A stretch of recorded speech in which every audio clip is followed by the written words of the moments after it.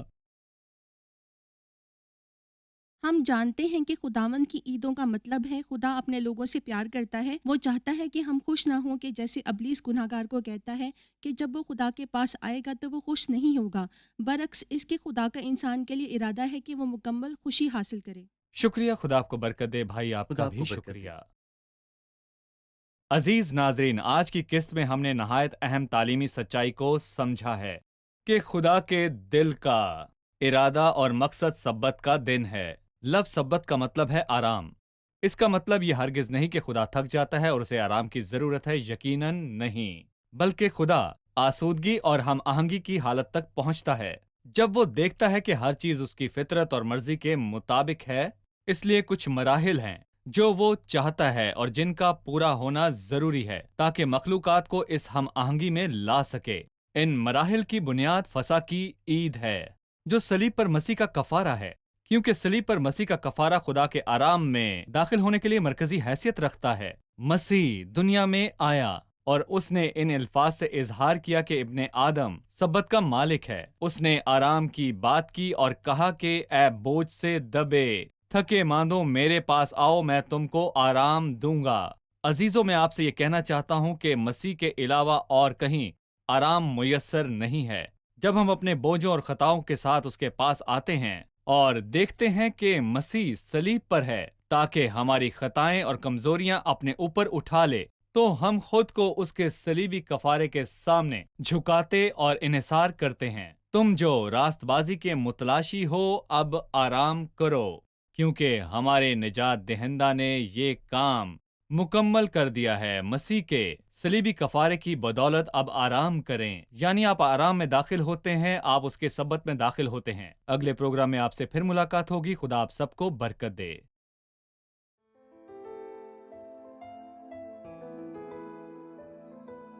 تیرا کلام رہے گا قائم، پہاڑ جب نہ رہے خدایا، تیرے منہ کی ایک بات بھی ٹلے گی نہ، چاہے کچھ بھی ہو۔